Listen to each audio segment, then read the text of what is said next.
un honor poder contar con el acompañamiento, creo que desde el inicio de la Secretaría de Niñez como tal. Yo sé que ella venía trabajando mucho tiempo antes, no inaugura su acompañamiento a la Secretaría con la creación de la Secretaría. Sí aumenta la demanda de nosotros hacia ella, pero ella ya venía trabajando con la Secretaría, con lo que era la subsecretaría en ese momento. Bueno, pensé mucho en cómo presentarla porque se me juegan cuestiones del afecto en el espacio, no solo porque fue profesora en mi trayecto de formación, sino también porque la he visto en numerosos espacios acompañando la temática de niñez desde un lugar de reflexión, desde un lugar de la pregunta, desde un lugar de trabajo colaborativo, y no hay más que agradecer cuando alguien construye desde ese lugar, porque eso implica que habite una posición ética respecto a las infancias. No tengo más que agradecer, invitarlos a todos a escucharla atentamente. Creo que hoy es Patricia una de las personas con una formación que permite justamente acompañar a los que hemos decidido ocupar estos espacios. Gisela Entraigas tiene el micrófono prendido. Vuelvo a decir esto. Ocupar lugares que muchas veces no son valorados por las comunidades, no son espacios sencillos de sostener. Patricia ha decidido hace mucho tiempo acompañar a los que estamos, y ella también en estos espacios de acompañamiento ha ido generando conocimiento que nos permite revisar nuestra práctica. Así que es un honor para mí presentarla en este cuarto espacio de formación que tenemos en CENAF, a través de este modo. Creo que es uno de los pocos aspectos positivos que nos ha traído la pandemia, la posibilidad de estar conectados. Quiero agradecerle, Patricia, la posibilidad de contar con, no solo con un saber construido a lo largo de los años, sino con la generosidad en la transmisión del psicoanálisis en materia de niñez. Cuando nosotros nos permitimos pensar y reflexionar y ponernos en duda y construir, es sumamente importante que tengamos una buena escucha para llevarlo adelante. Y ella ha aportado muchísimo en ese punto a la CENAF. Así que no sé si decirle bienvenida porque forma parte de CENAF en este tiempo. Sería simplemente agradecerle la posibilidad de que nos done su tiempo y su saber en mejorar diariamente nuestra mirada, nuestra tarea en la restitución de derechos. Así que gracias, Patricia, por todo.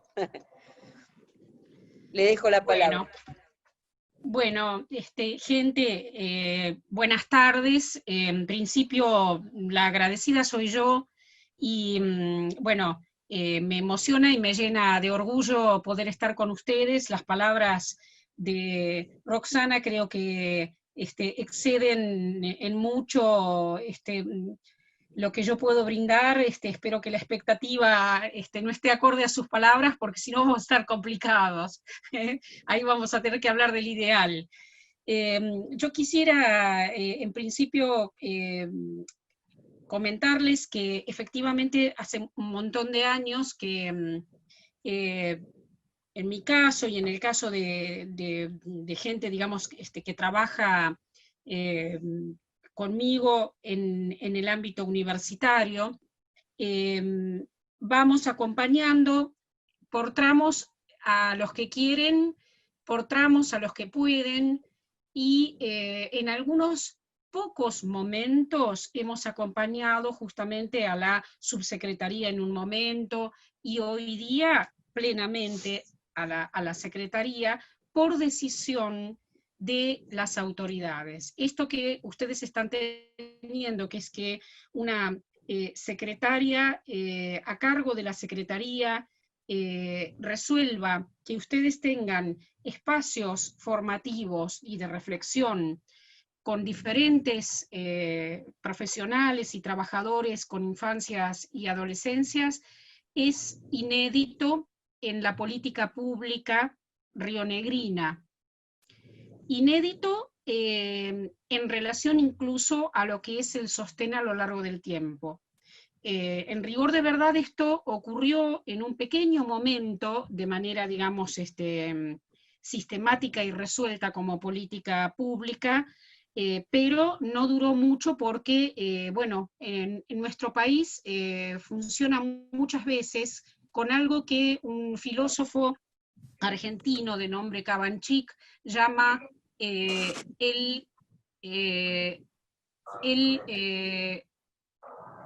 no sé si se interrumpió, cambió la pantalla de formato.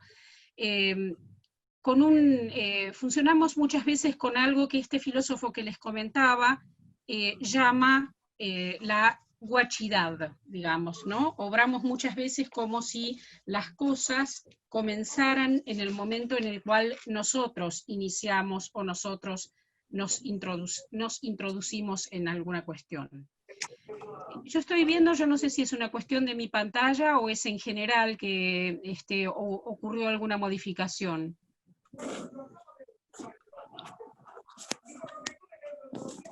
¿Ustedes me ven, me escuchan?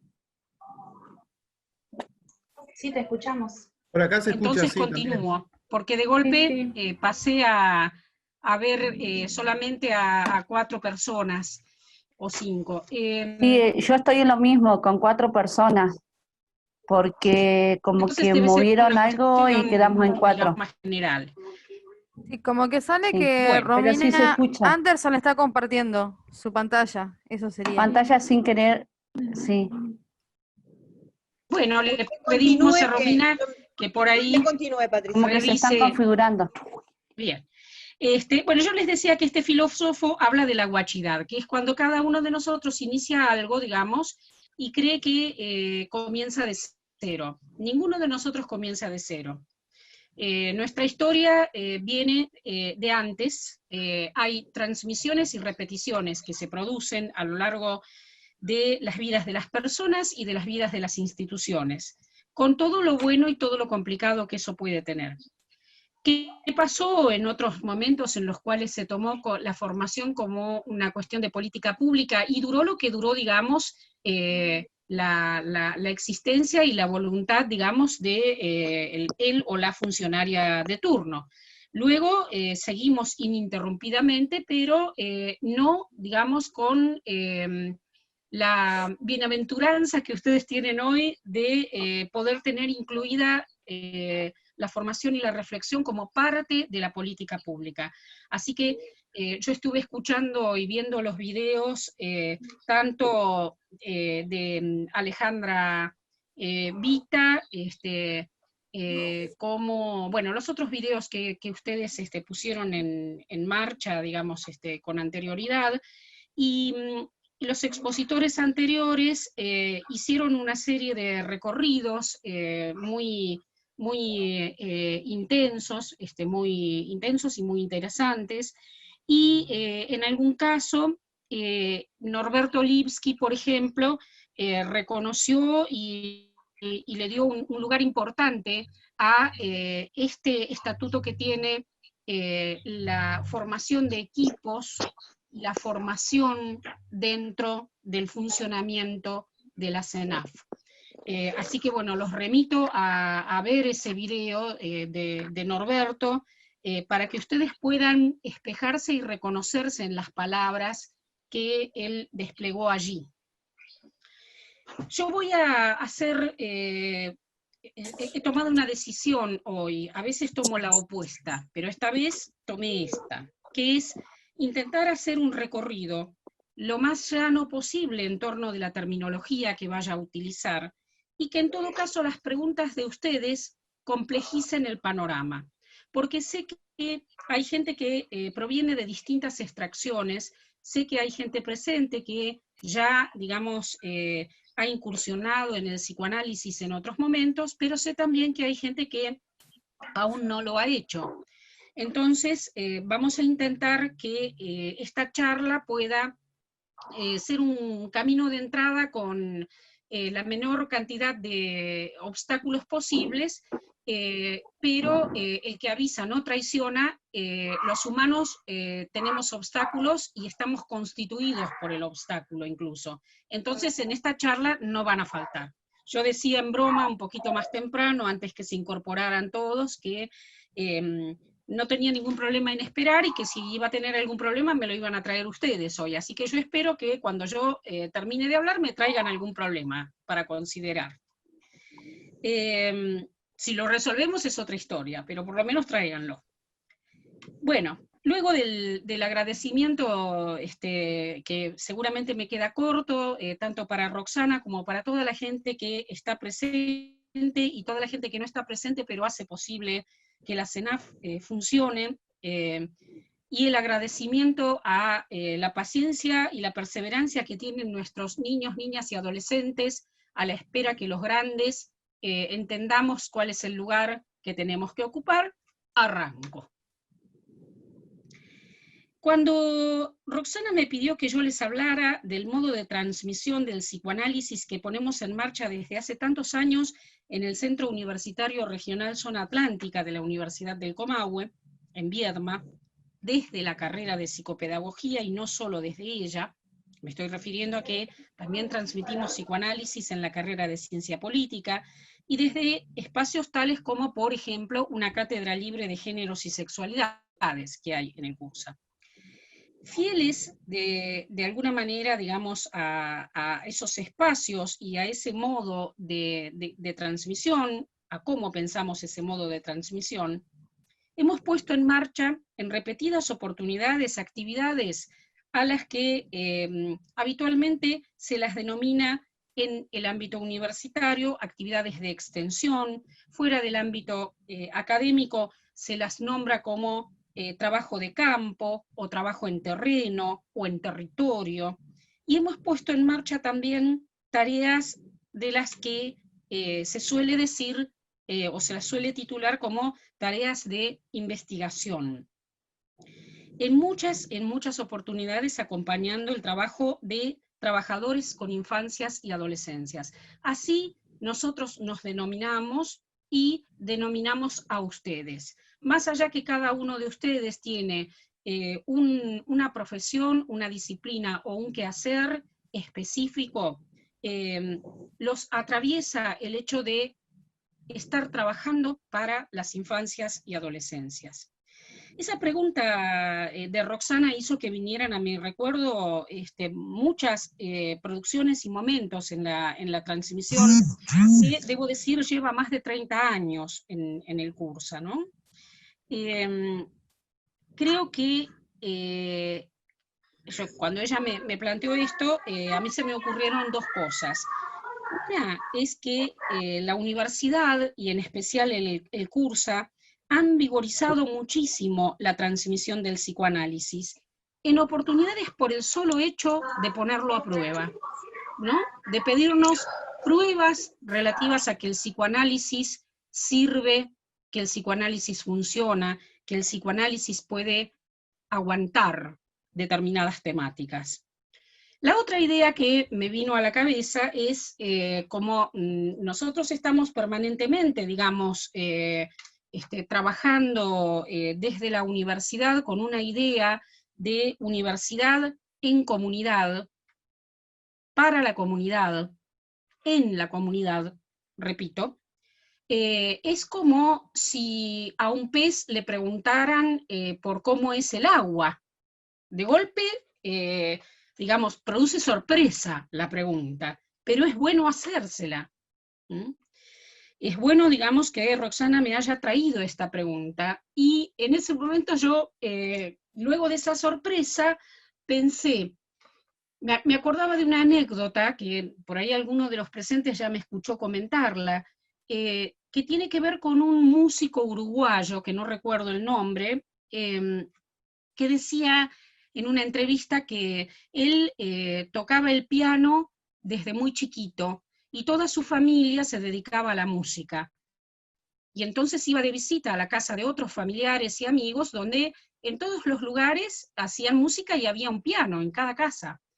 Entonces él dice, a los 10 o 11 años descubrí que no en todas las casas había un piano, ¿no? Bueno, ¿qué nos ocurre muchas veces en el trabajo? Hay cosas que damos por hechas, lo que no quiere decir que estén hechas. Hay cosas que damos por hechas, pero que requieren la pregunta y requieren justamente una refrescada. Roxana me decía que en realidad hay mucha gente que ha pasado por una formación universitaria, pero que no es el tipo de formación que tenemos en el curso, ¿no? Entre esos espacios que nosotros tenemos en el curso, en donde ponemos en marcha justamente la investigación de la que les voy a hablar ahora a lo largo de este rato, y la ponemos en marcha respecto de las prácticas concretas de los trabajadores con infancias y adolescencias. Hay un espacio al que hemos denominado el hormiguero, que es un espacio de encuentro interinstitucional con infancias y adolescencias, donde confluyen desde diferentes dispositivos, reuniones, seminarios, espacios a los que alguna gente llama, nosotros llamamos de intervisión, trabajadores de diferentes procedencias, gente que viene de educación, de salud, de justicia, de las fuerzas de seguridad, y en ese espacio que hemos bautizado el hormiguero, hace 10 años, este año justamente cumple 10 años, hemos dispuesto justamente un lugar y un nombre para una tarea que creemos es una obligación ética para todo aquel que quiera animarse a trabajar con infancias y adolescencias, que es dar cuenta del trabajo que cada uno de nosotros está haciendo. Dar cuenta de ese trabajo y dar cuenta con otros. Preguntarnos por ese trabajo y preguntarnos con otros. Este rato ya veremos por qué esos otros son tan importantes. Ahí hay un punto en el cual el psicoanálisis aparece con su impronta, con su marca, que tiene que ver con que el psicoanálisis nace como un método de investigación. Nace como un método de investigación allí donde Freud, que fue su inventor, no se puede decir que haya descubierto el psicoanálisis y el inconsciente, sino que los ha inventado. Si quieren, después me preguntan por qué. Se plantea que para arrancar con alguna clase de práctica, siempre arrancamos con una serie de ideas extraídas de diversos lugares. Ninguna de esas ideas es absolutamente nueva. Luego, digamos, de partir de ahí y de poner en marcha esa investigación, esa pregunta por a partir de esas ideas, ¿qué está pasando con eso que yo quiero tomar, asir, entender? Se generarán seguramente nuevas ideas, a las que habrá que poner a prueba una y otra vez. Pero es un poner a prueba diferente del experimento científico que habitualmente nos muestran las ciencias objetivas. ¿Qué clase de poner a prueba es? Nosotros en psicoanálisis decimos, y en el hormiguero tomamos esto, digamos, bastante al pie de la letra, que nos dedicamos a una praxis. ¿Qué es una praxis? Un psicoanalista francés llamado Lacan, que unos cuantos años después de el planteo, digamos, y de la larga obra, digamos, que nos legara Freud, hizo entre otras cosas que hizo, una revisión de la enseñanza freudiana, nos planteaba que una praxis es, de alguna manera, ese trabajo que intenta simbolizar, dar cuenta de aquello que no anda, de aquello que se nos escurre una y otra vez. Decía él, de aquello que no cesa de no escribirse, a lo que él llama lo real. Lo real se nos escurre todo el tiempo. A veces los humanos, tosudos, creemos que no se nos escurre nada, y que si se escurre, entonces es algo que tiene que quedar afuera.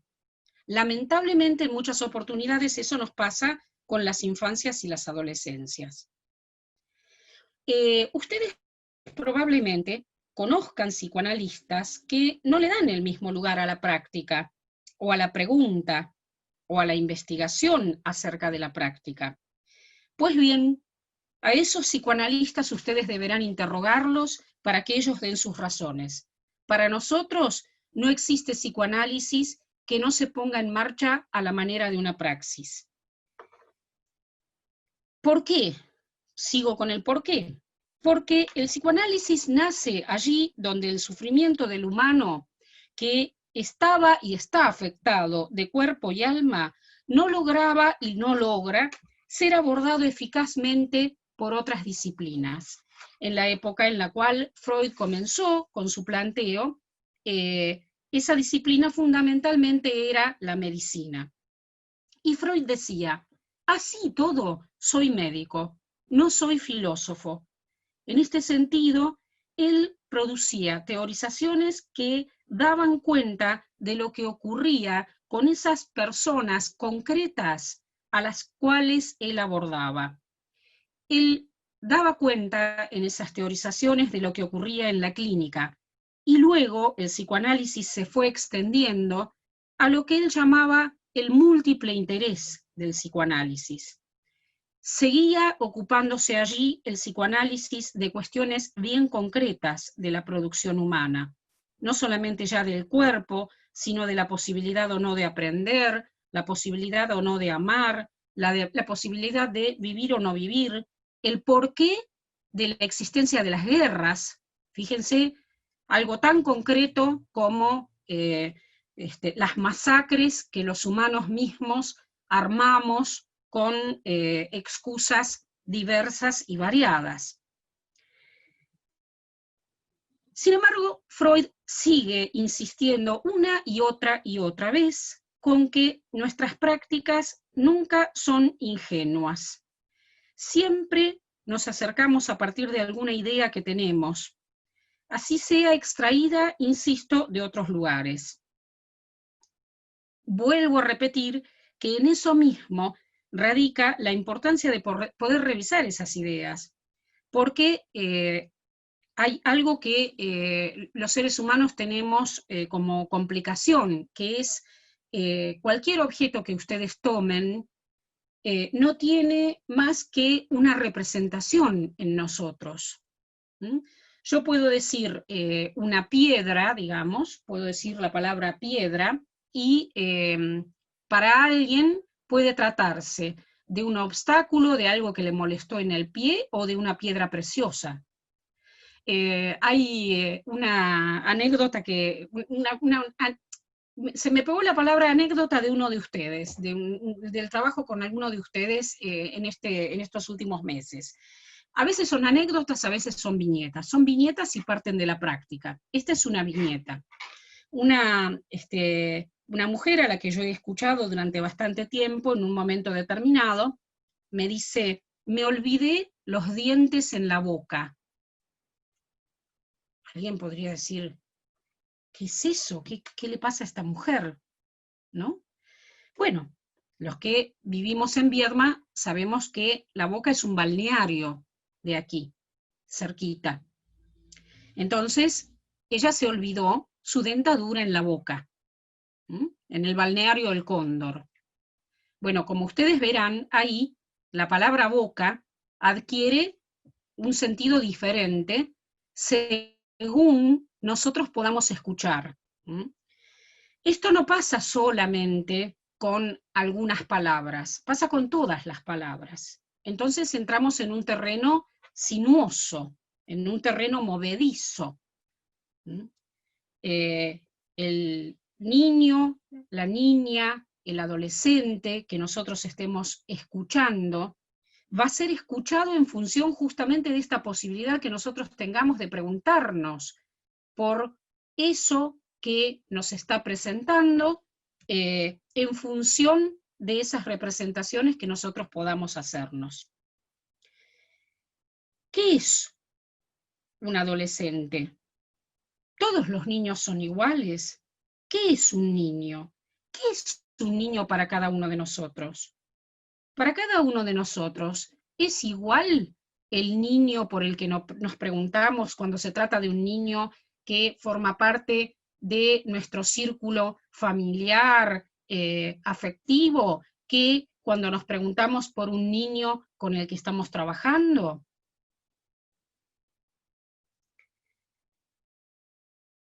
Uno de los descubrimientos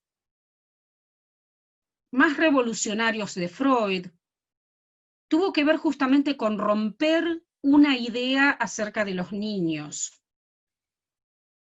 Hasta la época en la cual Freud comienza a meterse con estos asuntos, se pensaba que los niños no tenían absolutamente nada que ver con la sexualidad.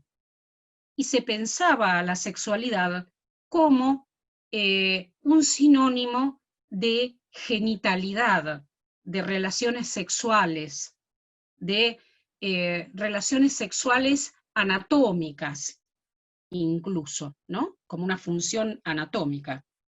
Y Freud viene a romper ese panorama y a plantearnos que la sexualidad está presente en la infancia y que adquiere múltiples formas. Que el bebé que succiona su dedo, que succiona su pulgar, está inmerso en esa sexualidad. Acá paro un poquitito con lo que fue el origen del psicoanálisis y qué cosa intenta el psicoanálisis con nosotros, como trabajadores, a qué nos convida, para hacer una pequeña referencia a por qué es importante el lazo con los otros. El lazo con los otros, por ejemplo, cuando estamos trabajando. ¿Por qué es importante esto que estamos haciendo ahora? La pregunta de Roxana iba dirigida a la importancia de los lazos en el trabajo que nos toca hacer a diario. Fue una de las cosas que ella me planteó que le parecía importante incluir en este encuentro. ¿Por qué tendríamos que tomar en cuenta nuestros lazos en nuestro trabajo diario? Para responder a ello, es imprescindible ubicar una característica propia del humano, de la que Freud da cuenta en varios lugares de su obra.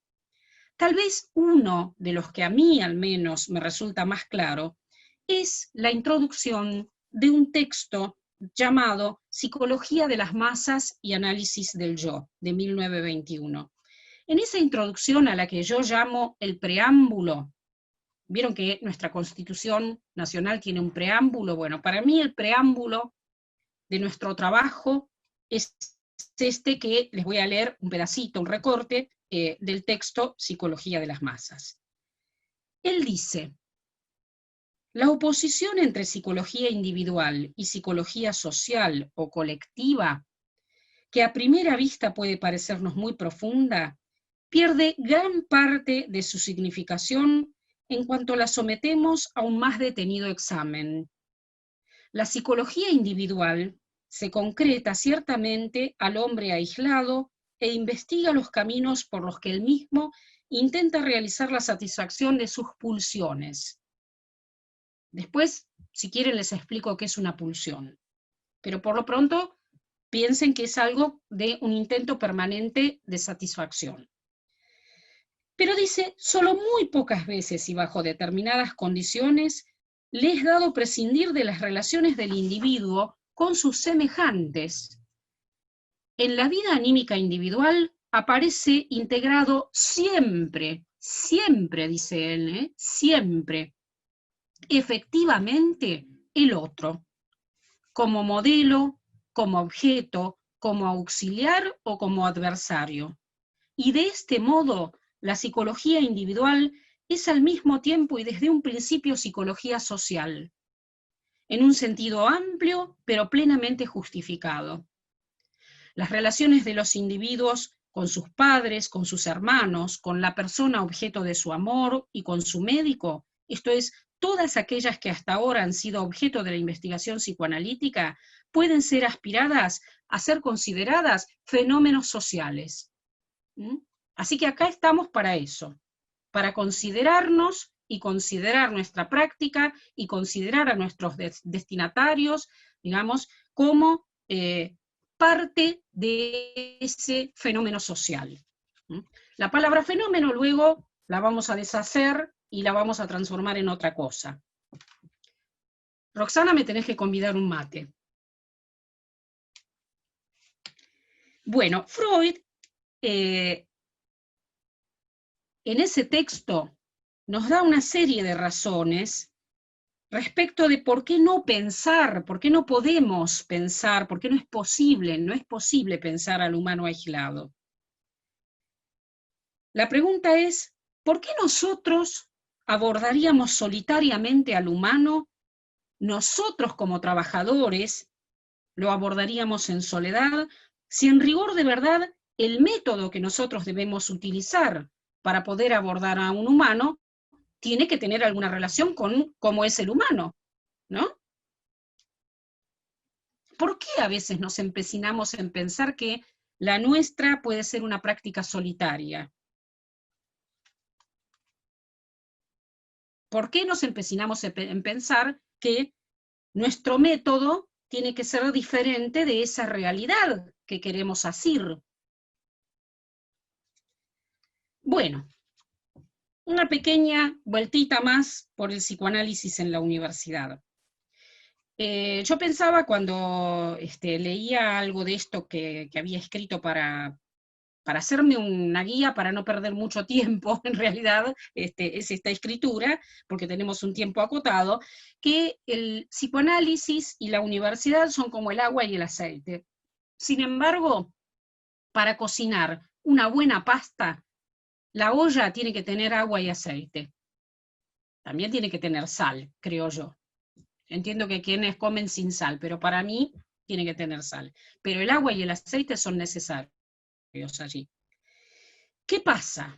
¿Por qué, digamos, Roxana me decía que era importante que otra gente más se enterara, no solamente los lugareños de Viedma, respecto de qué hacemos en el CURSA, en el Centro Universitario Zona Atlántica, con el psicoanálisis? Porque esto no es muy habitual. Si bien en nuestro país el psicoanálisis tiene digamos, ha tenido mucha pregnancia, digamos, ha tomado un lugar muy importante, dentro de las universidades el acompañamiento de las prácticas y en la práctica no es tan habitual ni cobra este mismo formato que nosotros ponemos en marcha. ¿Por qué ocurre eso? Y por muchas razones. Hay bastante de lo que yo les estoy comentando, que si en algún momento ustedes lo quieren profundizar, está, digamos, escrito en un libro que es de mi autoría, pero reúne, y no solamente que reúne, sino que es posible a partir del trabajo con ustedes, con los equipos de investigación, de cátedra, los alumnos, toda la comunidad, digamos, que digamos, me ha atravesado a lo largo de este tiempo. Ese libro que reúne cuestiones relativas a estos temas y los amplía, se llama La infancia masacrada, y fíjense que se llama La infancia masacrada, estudio de la actualidad en infancias y adolescencias, psicoanálisis, universidad y posicionamiento comunitario. Y fue necesario escribirlo justamente porque algunas de estas cosas se nos escurren, son de las que no andan. Yo no les voy a leer trozos de bibliografía que recorté, luego les voy a hacer llegar el escrito de la clase de hoy, pero para que ustedes se den una idea, hay un material en el que Freud habla de lo que fue la exclusión del psicoanálisis por parte de la academia en la época en la cual él estaba, digamos, teorizando, ¿no? La academia no le dio la bienvenida a Freud, lo desestimó, digamos, tomó sus ideas como de escasa rigurosidad, si bien cuando nosotros tomamos cada texto de él, podemos constatar que se trata de un texto científico. Cada texto de él opera como una tesis de investigación. Él hay un texto donde decía, que es en Historia del Movimiento Psicoanalítico, y otro texto incluso donde es más enfático, un texto que se llama, en castellano tiene otro nombre, pero en húngaro, es un texto que no apareció publicado, digamos, con el resto de la obra en el momento que se esperaba, sino luego, post muerte de Freud. En húngaro, el título era ¿debe enseñarse el psicoanálisis en la universidad? En castellano apareció como psicoanálisis y universidad, que no es lo mismo. Si uno se pregunta si debe enseñarse, es diferente a dar por hecho que se enseña, ¿no? Él en ese texto dice que el psicoanálisis investiga procesos psíquicos, funciones mentales, que se ajusta a un método particular, y que su aplicación no está limitada al campo de las funciones psíquicas patológicas, sino que concierne a la resolución de problemas artísticos, filosóficos, religiosos, y que suministra en ese sentido enfoques nuevos y revelaciones de importancia para la historia de la literatura, la mitología, la historia de las culturas, la filosofía de las religiones, y sigue diciendo disciplinas, ¿no? Dice, en síntesis cabe afirmar que la universidad solo puede beneficiarse con la asimilación del psicoanálisis en sus planes de estudio. Naturalmente su enseñanza, dice él, solo podría tener carácter dogmático crítico por medio de clases teóricas, pues nunca, o solo en casos muy especiales, ofrecerá la oportunidad de realizar experimentos o demostraciones prácticas. Bien, en parte lo que la universidad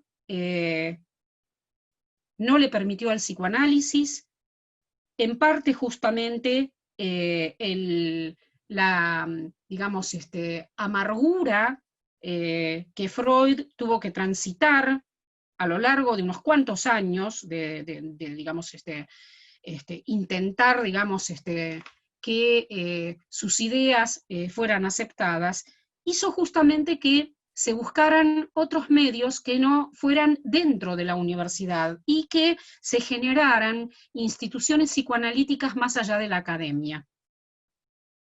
Eso hace que en muchas oportunidades el psicoanálisis siga siendo desdeñado dentro de los ámbitos académicos, y que se digan en nombre del psicoanálisis una serie de cosas que son como mínimo necesarias de interrogar, porque luego que uno las interroga puede ver que son falaces. Pero cada uno tiene que hacer su interrogación. Hay un trabajo muy largo para hacer respecto de justamente cómo puede y cómo debe nutrirse el psicoanálisis de la universidad o la universidad del psicoanálisis. Lo que yo puedo decir es que los malestares y dificultades que tienen las instituciones en general requieren justamente que la universidad ponga en marcha todo aquello que pueda poner en marcha para aportar a hacer algo con esos malestares, para un bien hacer con esos malestares. Y que el psicoanálisis es un instrumento, y yo voy a repetir algo que dice un compañero de ustedes, él lo dice en relación a una publicación, a un libro en particular, pero creo que es aplicable, digamos, esto al psicoanálisis. Es una caja de herramientas el psicoanálisis. Si la cosa, digamos, marcha en la universidad, y la universidad se piensa como una institución más en y para la comunidad, no puede desperdiciar esa caja de herramientas. El psicoanálisis en este sentido puede aportar a las políticas públicas, como efectivamente lo está haciendo en este momento. Todos ustedes van a ir al terreno y luego algunos de ustedes, muchos de ustedes, van a participar de la escritura de protocolos, documentos, informes de asesoría legal, digamos, informes justamente que van dirigidos a otros que van a resolver sobre las situaciones de niños, niñas, adolescentes y familias. Nunca nos olvidemos que la CENAF también considera a las familias. La formación. Bueno, Roxana también me pidió que hiciéramos alguna referencia a la formación. ¿Cuál es la importancia que cobran tanto la formación como hay un par de cuestiones que el psicoanálisis solicita de sus practicantes, que no solicitan otros modos de poner en marcha, digamos, teorizaciones sobre la psiquis o sobre el sufrimiento humano o sobre el funcionamiento del humano, que son el análisis personal y la supervisión. Freud se dedicó a pensar estas cuestiones en la clínica, y otros analistas llevaron la importancia de la formación a las prácticas institucionales con niños, niñas y adolescentes en particular.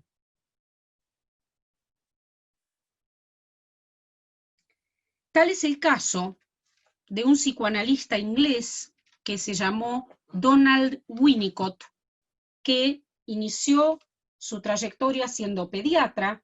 Acá tengo a mano un libro que no tiene desperdicio, que se llama Deprivación y Delincuencia, que aborda e incluye, y bueno, la persona que lo compila incluye allí charlas y escritos que Winnicott dedicó a maestros, médicos, preceptores, hay para todos los gustos, trabajadores sociales.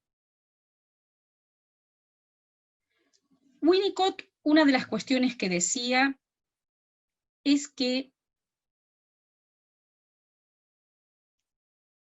hasta, él decía, en las instituciones en donde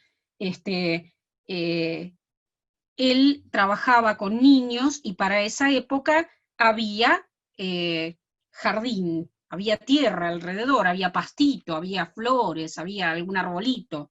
Entonces él decía, hasta el jardinero de una institución tiene que saber que puede cobrar importancia lo que él pueda decir en el intercambio que pueda tener con un chico al momento de cruzarse con él.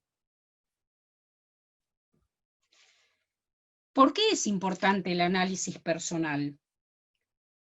Sé que el auditorio de hoy incluye trabajadores de diferentes extracciones, y quiero decirles que Winnicott se planteaba que todos y cada uno de los trabajadores de las instituciones por él pensadas, abordadas, requerían de un espacio de análisis personal, de psicoanálisis. ¿Por qué se planteaba esto? Alguien que era tan pragmático al mismo tiempo, porque le tocaba resolver, trabajó en la época de la Segunda Guerra, y le tocó resolver qué hacer con un montón de chicos que habían quedado huérfanos, que estaban en medio de los bombardeos y se habían perdido respecto del contacto con los otros, con los otros integrantes de sus familias, chicos que tenían familias pero que no tenían el sostén amoroso de esas familias, y tenía que hacer con eso, con lo cual no se podía dedicar a, digamos, sentarse a contemplar las estrellas para ver alguna idea, digamos, que apareciera allí como brillante, sino que estaba totalmente metido en esas prácticas. Sin embargo, él decía que la gente debía analizarse, esto es, que la gente debía tener un espacio donde pensar sus cosas, podríamos decir. ¿Por qué, digamos, pensaba respecto de esto? ¿Por qué disponer de un espacio de pensar esas cuestiones personales de cada uno de nosotros? Porque nosotros somos nuestro instrumento de trabajo. Y porque el inconsciente nos gobierna. Para quienes no han estado en contacto con el psicoanálisis dirán, ¿qué está diciendo esta mujer? ¿Cómo que el inconsciente nos gobierna? Por todos lados aparecen cuestiones relativas a tome conciencia, tome conciencia, tome conciencia. Bueno, se insiste tanto que alguien tome conciencia porque la conciencia no es ni la parte más rica ni la más determinante en el proceder y en el pensar de de nosotros, digamos, en estas lides de trabajar con otros humanos, ni de vivir. Lo que llega a nuestra conciencia es escaso y ha sido cocinado en otra parte. Acá voy a traer una pequeña viñeta extraída de una clase dada en común con la profesora de la materia Psicología Política del Cursa, que tiene que ver con un relato que acontece en el momento de la denuncia por abuso de un grupo de mujeres jóvenes, como para que ustedes puedan ubicar qué es eso de el inconsciente y qué es eso de que lo que nos pasa o no nos pasa está determinado por el inconsciente. Leo la viñeta. Varias mujeres jóvenes deciden denunciar a quien abusó de ellas sexualmente. La denuncia la realizan muchos años después de ocurridos los abusos, que se sucedieron cuando ellas eran niñas pequeñas y durante muchos años. Una de las mujeres cuenta que a lo largo de toda su adolescencia y adultez desarrolló un miedo excesivo a los ladridos de los perros, aunque no sabía a qué se debía. Luego, durante el proceso judicial, recordó que mientras los abusos sexuales tenían lugar, el abusador silbaba para que los perros del barrio ladraran y así los vecinos no escucharan nada de lo que él ponía en marcha. Fíjense que, en este sentido, no solamente que lo que esta mujer vivía y cómo percibía ella, algo tan básico y elemental como los ladridos de los perros, estaba determinado por algo de lo que había vivido. Pero también, fíjense cómo eso puede cobrar otro estatuto a partir de poder darle lugar a aquello que le había acontecido, en este caso en la justicia, en el proceso judicial.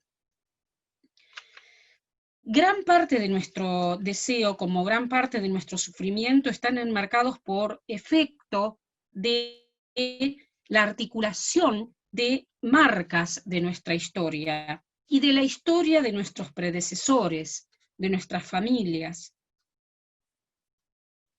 que se han ido transmitiendo.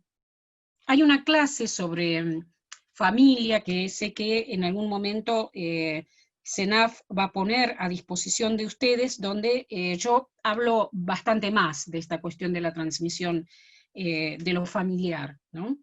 Y sé que muchos de ustedes estuvieron presentes en la charla de Alejandra Vita, donde ella les habló resueltamente de significantes.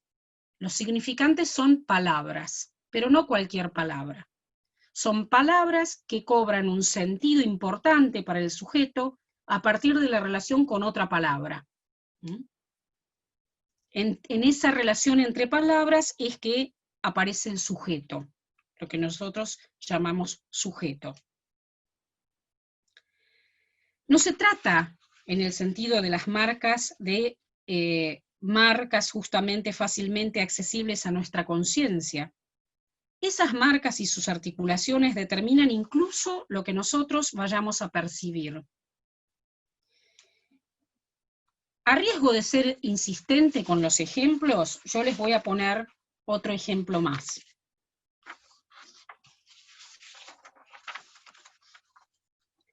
Una integrante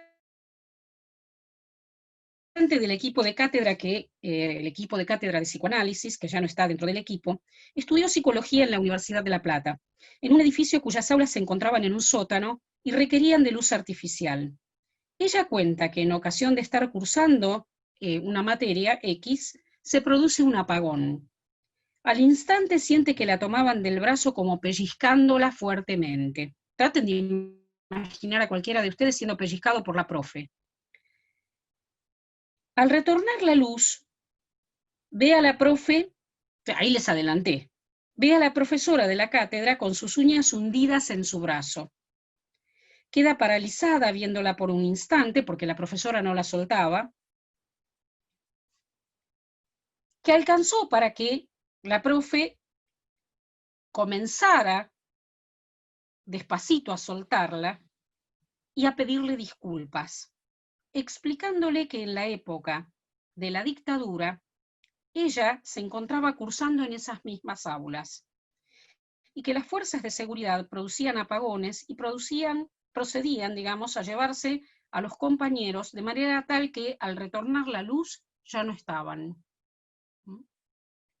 Fíjense cómo allí el acto de agarrarse, ¿no?, fuertemente a quien tenía al lado, que sale de manera conscientemente inmotivada, es reconstruido luego con el relato. Hay una última viñeta que es sobre un niño. No sé si va a ser la última, porque yo por ahí a veces no cumplo con lo que digo. Digo que va a ser la última y después no es. Hay muchas viñetas más y mucho material, incluso de ustedes mismos, del trabajo de ustedes mismos, que van a poder encontrar en la revista virtual El Hormiguero Psicoanálisis con Infancias y Adolescencias, que está en la web. Esta viñeta es la de un niño que en ese momento tenía 12 años. Y el niño comete un acto, que fue el de robar una campera en una fiesta de 7º grado de una escuela. Ese niño, que había quedado fuera de esa escuela a la que perteneció desde el inicio de su escolarización, a pesar de que la educación es un derecho, él había quedado afuera, había quedado fuera fundamentalmente por portación de apellido. Pensemos en un chico que, como muchos otros, se había mandado algunas, tomo sus propios términos, pero portaba un apellido, y el apellido hacía que esas que se había mandado fueran tomadas de una manera distinta a si se las hubiera mandado otro chico. Eso es lo que hizo que quedara fuera de la escuela. Sin embargo, cuando llega fin de año, él insistentemente aparecía en la escuela, de distintos modos. Y la directora, a pesar que él ya no estaba incluido en la escuela, le hace un lugar en la fiesta de 7º grado. Le brinda una silla y él participa del acto. Hay un momento en el cual se comienza a servir torta para los egresados. La torta era solo para los egresados. Egresados que fueron compañeros de él durante 6 años de escuela. Las personas encargadas de servir la torta le dicen a este niño que para él no hay torta, porque él no es un egresado. El chico toma la campera de uno de sus compañeros, sale corriendo e intenta venderla en el barrio. Alguien le da un dinero y compra golosinas. Bueno, hay mucho más que quisiera decirles, pero quisiera en realidad que quede más tiempo para las preguntas. Hay toda una serie de cuestiones que se relacionan con nuestro posicionamiento como trabajadores. Sé que Alejandra Vita les mencionó la importancia de una noción que nosotros utilizamos, que es la de posicionamiento comunitario. Por todo lo que les dije hasta ahora, verán que no solamente nos traería mucho problema, sino que en el mejor de los casos no serviría para nada, y en rigor de verdad estaríamos destrozando a los destinatarios de nuestras prácticas si nosotros nos aisláramos en nuestras ideas y creyéramos, como cuando cantamos bajo la ducha, que la cosa está saliendo maravillosa. Y que, bueno, si no sale maravillosa, como bien decía Alejandra, con términos mucho más pertinentes y académicos, ella decía, bueno, esto de, bueno, no lo hago, o hice lo que pude, o, ¿no? Digo, lo que podría ocurrir si nosotros nos encerramos en esa soledad es que la cosa funcionaría mal. Para eso, lo que intentamos desde nuestro hormiguero es que la gente diversa que está trabajando con los niños, adolescentes y familias, se reúna, se cruce relatos, uno tome algo del saber del otro, del cuestionamiento que el otro le hace, de la sugerencia, y tomamos a los malestares que puedan aparecer en el trabajo mismo y para el trabajador como una vía regia, como una autopista hacia poder trabajar mejor, no como algo de lo cual hay que huir, o que hay que dejarlo porque está complicado, ¿no? O porque hice lo que pude y nada más. Apostamos justamente a que el posicionamiento comunitario implica transformar la interdisciplina que se produce en ese encuentro en transdisciplina. ¿Qué quiere decir esto? Que por un momento nos olvidamos, si yo soy psicóloga, el otro es trabajador social, aquel es médico, ese es enfermero, operador comunitario, docente o jardinero. Y pensamos efectivamente en ese sujeto al cual van destinadas nuestras acciones y nuestro trabajo. Eso es para nosotros la transdisciplina. El horizonte tiene que estar en la dignidad de la vida de nuestros niños, niñas, adolescentes y familias. Lo que no es sencillo.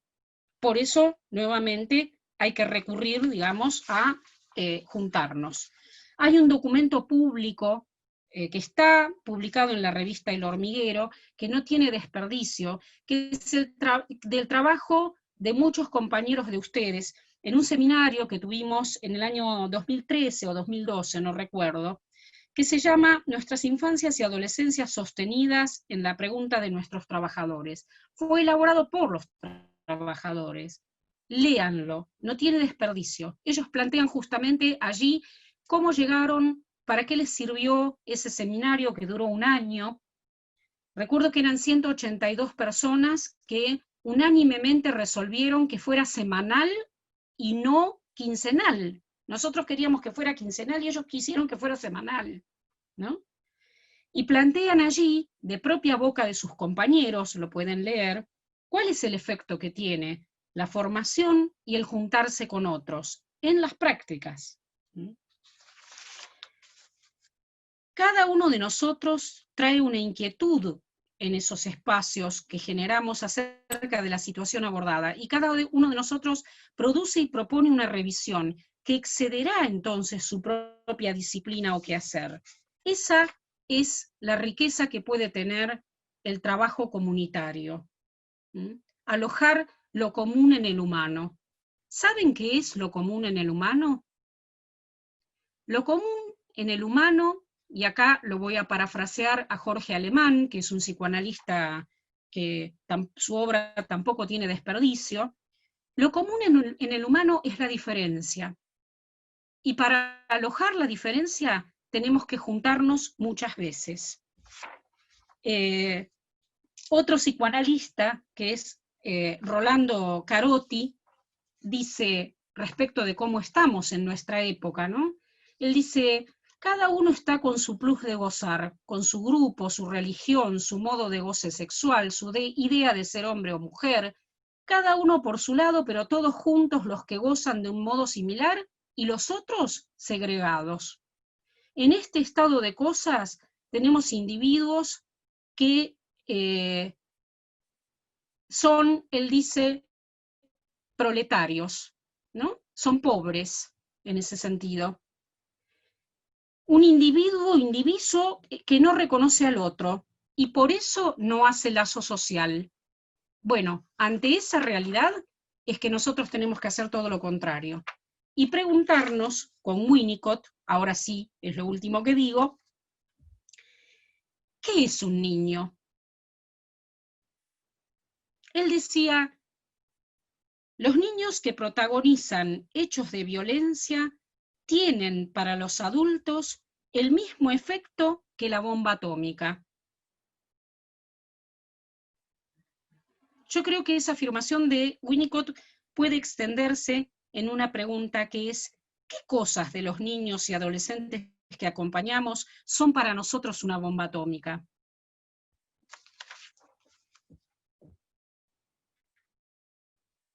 Bueno, espero sus preguntas, sus, digamos, intercambios.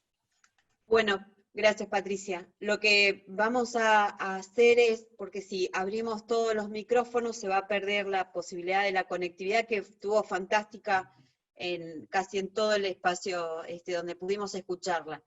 Les pido que usen el chat para escribir, ¿sí? Y habilitamos un solo micrófono para ir planteando las preguntas a medida que van apareciendo.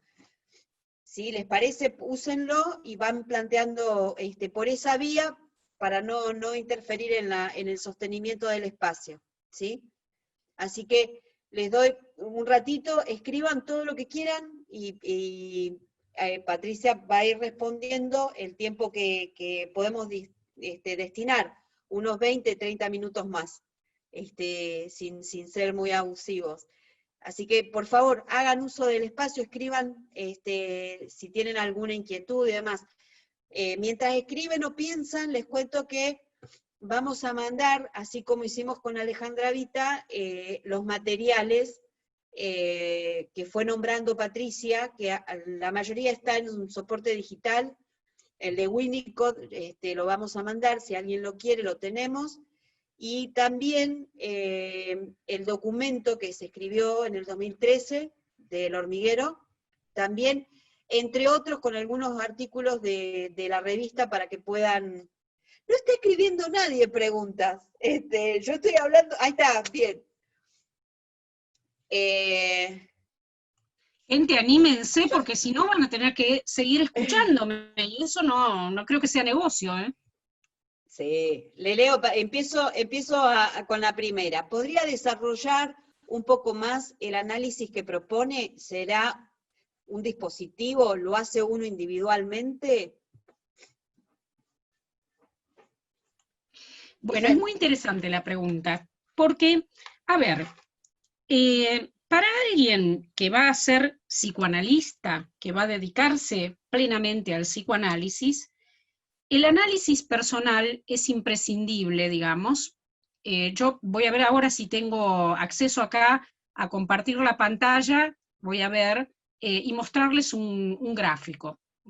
Por ahí me tomo unos segundos para mostrarles un gráfico que es bastante elocuente. El análisis personal para un psicoanalista es indispensable, porque nosotros no procesamos, como les planteé, digamos, en el recorrido que hicimos, lo que percibimos, sino vía el inconsciente. La percepción está por un lado y la conciencia por otro. Y en medio de la percepción y la conciencia, por ejemplo, apagón de luz, marcas inconscientes relativas a la dictadura, pellizcón, ¿no? Digo, si alguien que es psicoanalista pretende escuchar a otro y pretende escuchar el inconsciente del otro, debe psicoanalizarse. Hasta ahí con los psicoanalistas.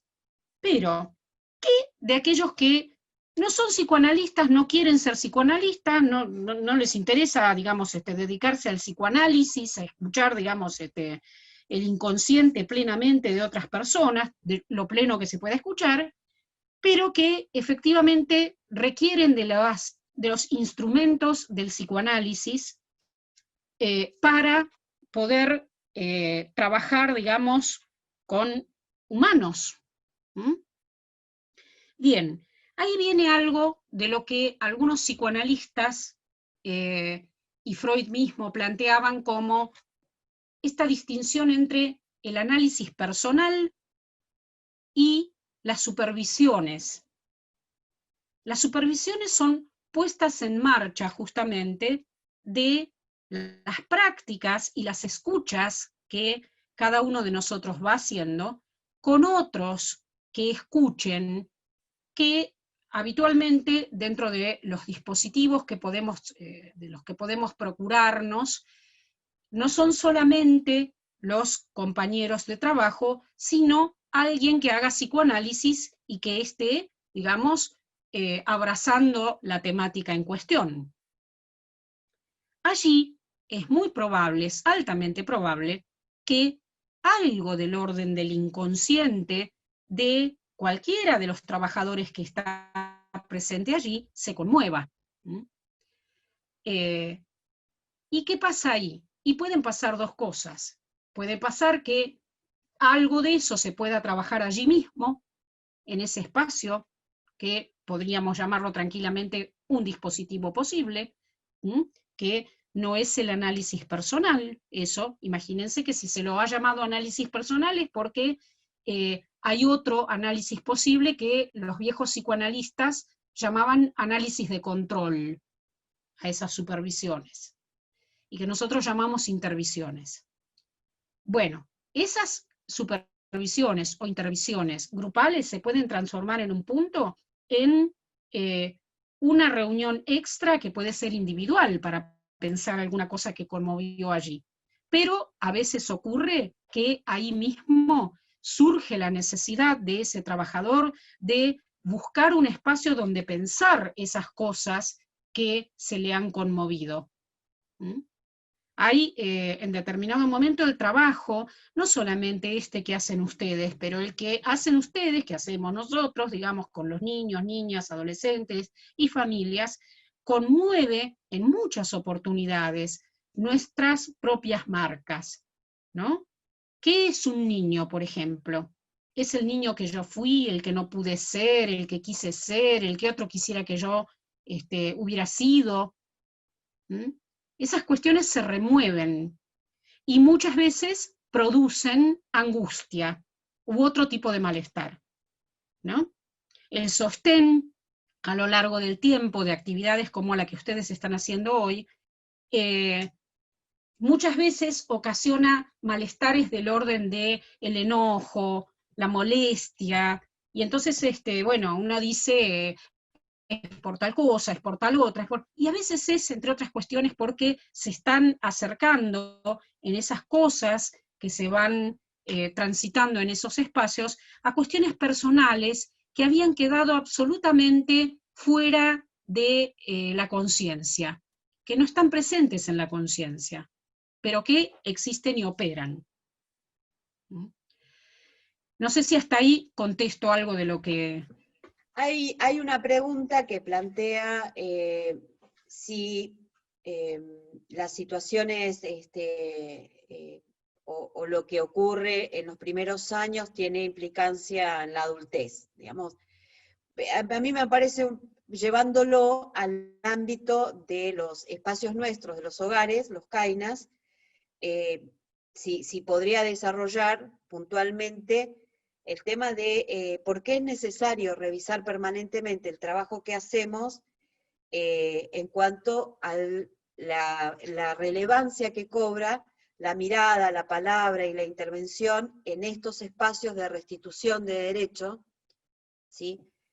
Dado que, lamentablemente, los chicos que tienen ingresos a nuestros hogares, tienen ingresos dado que hay una situación traumática que los atraviesa y que de alguna manera, o por un tiempo, se resguardaría y comienza una etapa de trabajo para que este niño o esta niña pueda de alguna manera empezar a tramitar esto que ha acontecido. El trabajo en los hogares, el operador, el técnico, el coordinador, ¿requiere de revisión desde su mirada? Obviamente que sí. De hecho, digo obviamente que sí, y soy enfática en eso. A ver, las personas que trabajan en los hogares deben disponerse a pensar sus prácticas y a pensar el lugar de ese niño, para poder restituirle, como planteó Alejandra Vita en la charla que dio la semana pasada, su lugar de niño. Pero no es que el trabajador de un hogar, si quiere, piensa, si quiere, va al espacio de formación, si quiere, reflexiona, si quiere, revisa. No, no, esto es parte indispensable del trabajo. Yo siempre trato de poner ejemplos que a veces, bueno, los ejemplos siempre tienen un límite, ¿no? Las metáforas tienen un límite, pero a mí no se me ocurriría pensar que puede entrar al quirófano un cirujano sin instrumental, sin bisturí, ¿no? O que pueda entrar al quirófano un cirujano con los ojos vendados, digamos. Un trabajador que cumple su función en un hogar, no solamente porque trabaja con niños, sino porque trabaja con niños justamente como bien acaba de plantear Roxana, tomando alguna de las preguntas que están llegando, que veo que son muchas, veo que el chat hace así, ojalá que podamos abarcar algunas más. Como ella bien rescata allí de una de las preguntas, se trata de niños que vienen además justamente con una serie de marcas muy complejas por la vida que les ha tocado. Y en oportunidades, la marca de no haber tenido quien marcara. Cuando el otro día Alejandra hablaba de elevar al niño, ¿no? De elevar al niño a la dignidad de tal, darle un nombre y un lugar, digamos, esto en muchas oportunidades no ocurre con los niños. No hay instinto materno, no hay instinto paterno. Se trata de funciones que muchas veces no han sido habitadas, no han sido cumplidas. ¿Y qué nos toca en los hogares? Y no solo en los hogares, también, digamos, en las instituciones preventivo-promocionales, digamos, ¿no? Donde los chicos justamente pasan mucho tiempo del día. ¿Qué nos toca? Y nos toca ofrecernos en transferencia, decimos los psicoanalistas, ofrecer justamente un lazo que dignifique y le dé un lugar a ese y lo nombre. Yo veía que otra de las preguntas que hay por acá, dice, hay una persona que dice, no sé si la pregunta tenía, digamos, algo antes, pero dice, es hacer una lectura más profunda de lo que trae el niño o un adulto como la madre o el padre. Suele suceder que a veces se hace transferencia de lo que se escucha. A ver, nosotros tomamos como transferencia ese lazo privilegiado que se puede instalar entre el niño, el adolescente o la familia para con algún trabajador y entre los trabajadores entre sí. De hecho, entre varios de los que estamos acá, seguramente hay un lazo transferencial entre nosotros, digamos, ¿no? Yo supongo algo de Roxana, Roxana supone algo de mí, y tratamos de habitarlo, eso. Tratamos de darle consistencia. Si ella me dice, ¿es posible dar una charla sobre tal o cual cuestión? Se les puede dar a los técnicos de los hogares de la provincia de Río Negro un espacio para pensar tal cosa. Yo tomo eso y trato de darle lugar. Y veo justamente qué pasa y qué no pasa con eso. Cómo me las arreglo con eso. Que, digo, la transferencia no es algo que ocurra solamente cuando estamos considerando el psicoanálisis. Esto está en las relaciones justamente entre el niño y sus padres. Cuando una mamá dice, a mi hijo le está pasando tal cosa, digamos, hay una relación transferencial allí que opera. Cuando un niño dice, le voy a preguntar a mi mamá porque ella sabe dónde está todo, ¿no? Comida como la de la mamá no hay. Digamos, me acuerdo una mujer que decía, dice, yo hago unas tortas fabulosas, una comida fabulosa, y a mí en mi familia nadie dice nada. Mi amiga dice que hace una tarta de jamón y queso, toda seca, el hijo le dice, ay mamá, esa tarta de jamón y queso que haces, no hay tarta de jamón y queso como esa. Bueno, eso es la transferencia. No importa si el otro es un chef, gourmet o lo que sea, es la mamá. Y hay algo adjudicado allí, que es del orden del amor. Ahora, yo entiendo que la persona que hizo la pregunta está aludiendo a una cosa muy importante ahí, a la que por ahí le podemos dar otro nombre, que es, ¿qué pasa cuando mis marcas, yo se las traslado al otro, digamos, o no puedo escuchar al otro a partir de, yo digo, los tabiques de hormigón armado que tengo en el medio, digamos, ¿no? Que porto.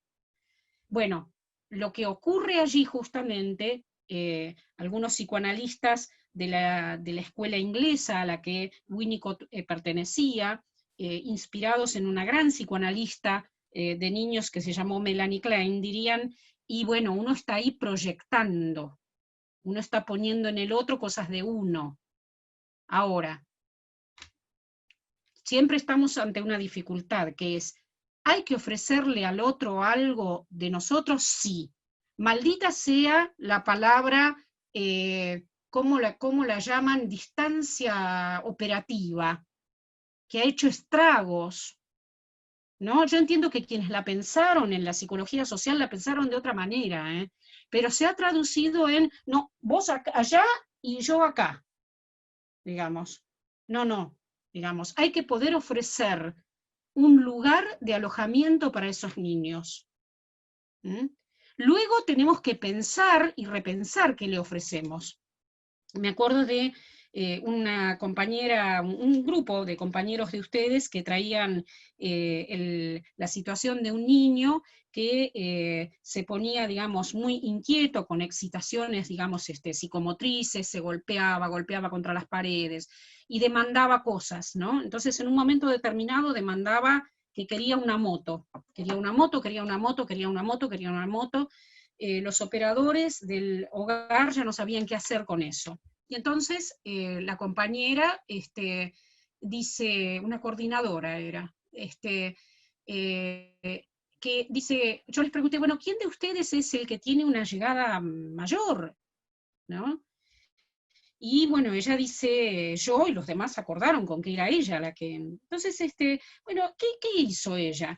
Ella le dijo, sí, vos, cuando seas grande como yo, vas a tener una moto. tranquilidad vino allí. Se aplacó.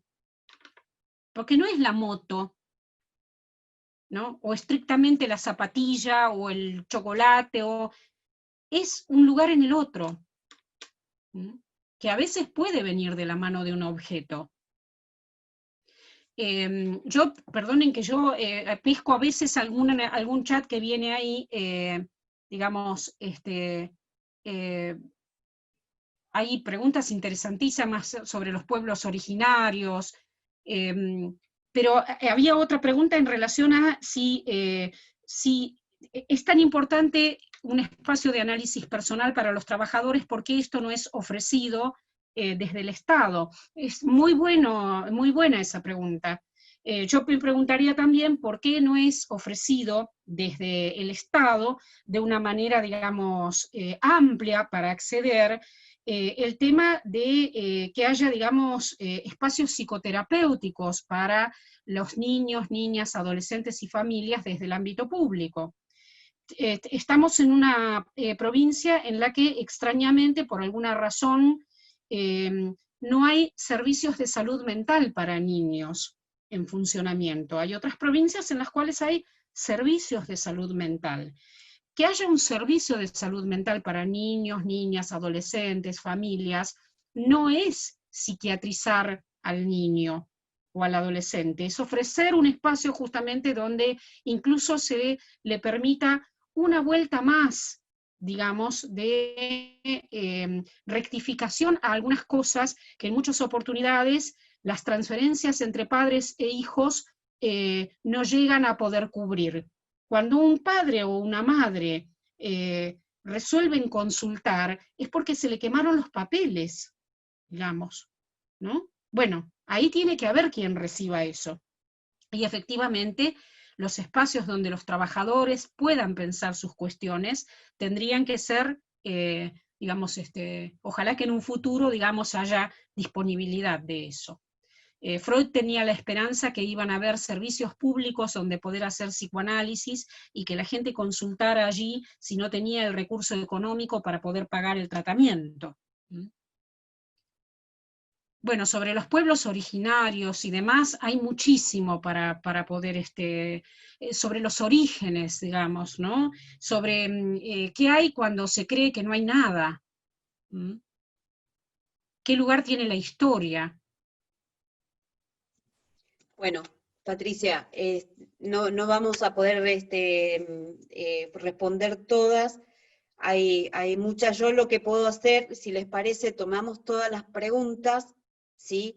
Y en función de eso, les cuento que todos los miércoles se inició un espacio donde Patricia también está acompañando a las dos coordinadoras de instituciones, donde se inició un trabajo sostenido con los equipos técnicos de nuestros hogares, de los CAINAS, donde se viene sosteniendo semanalmente un espacio, ¿sí? Que la idea es ir ampliándolos para poder ir generando las condiciones para que se pueda trabajar en estos espacios sostenidos inicialmente es con los equipos técnicos de los hogares, como línea, ¿sí? Esto se va a ir ampliando para poder ir trabajando y ampliando estos espacios donde la palabra puede circular. Así que yo voy a... Sí, Patricia. Pequeño sí. Comentario chiquitito, y por lo que veía allí. Gente, las prácticas de ustedes,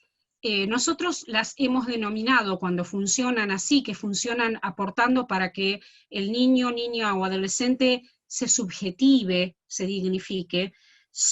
Nosotros lo llamamos clínica en extensión. Ustedes en su trabajo producen intervenciones que tienen efectos clínicos. Y muchas veces eso ocurre justamente porque a veces incluso tiene un lado positivo, porque no hay a dónde derivar. Entonces no se deriva tan rápida y fácilmente, así como sueltamente, ¿no? Y entonces las intervenciones de ustedes tienen efectos clínicos. Sí, como también tienen efectos, por ejemplo, situaciones de rechazo, de maltrato institucional, Sí. muchas veces hacia los pibes nuestros, todo eso también deja marca, deja huella. Sí, ¿sí? por favor, eso recojan lo que les planteó Alejandra Vita la semana pasada, que es efectos iatrogénicos, efectos patologizantes de nuestras intervenciones. No somos inocuos. Y el que pretende ser inocuo está siendo terrible con un niño. En el espacio anterior con Alejandra Vita, ella nos envió una serie de materiales. Como estos espacios son ofrecidos para que aquellos que se les juegue algo del interés se inscriban y puedan continuar con esto, por eso vamos cambiando de temáticas y de líneas. Vamos viendo qué cuestiones a ustedes les van pareciendo interesantes para ir formalizándolas en espacios, ¿sí?, más sostenidos a lo largo del tiempo. Si hay alguien que no estuvo en el espacio de Alejandra Vita y le interesan los materiales que ella dejó, simplemente manden un correo que se los reenviamos. Y lo que Patricia mande, también se los reenviamos a todas las coordinaciones para el que quiera leerlos y demás. Y si hay alguna consulta, se pueden sumar a la comunicación que vamos a tener en la ampliación de estos espacios de trabajo, ¿sí? Bueno, Patricia, cerrar simplemente agradeciéndoles a todos la participación, ¿sí? Sí, no hay problema, lo enviamos todo el material que fue muy interesante, y de alguna manera, si no abusamos de su deseo de transmisión, y si les interesa el resto, podemos quizás hacer algún otro espacio el mes que viene o el otro, con algún tema que quieran o que les interese profundizar específicamente con Patricia.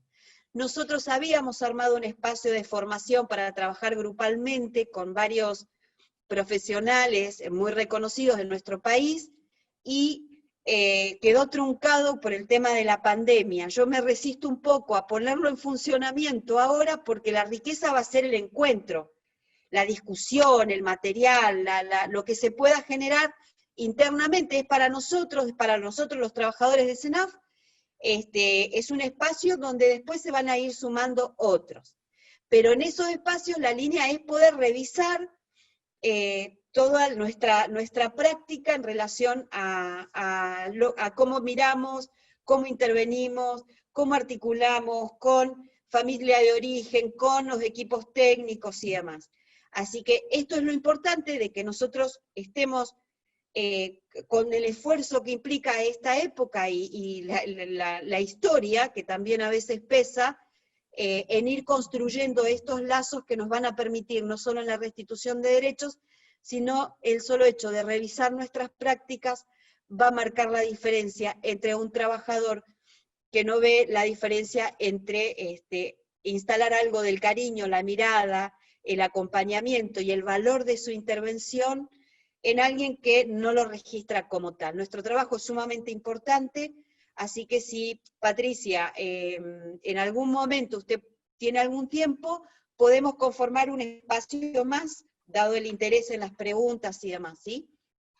Miren, yo soy materia dispuesta, incluso consideren si quieren que en algún momento un espacio de este estilo pueda ser iniciando con las preguntas que ustedes traen de los espacios anteriores. Podemos invertirlo el orden también. Genial, entonces si nosotros cuando terminamos el ciclo que ya tenemos ahora, el próximo espacio va a estar a cargo de Irene Intevi, que va a hablar sobre abuso sexual, con algunos datos, y hay 3 profesionales más que van a continuar. Yo le agradezco muchísimo porque podemos con tiempo ir planteando esto y hacer este espacio invertido, ¿sí?, con las preguntas inicialmente.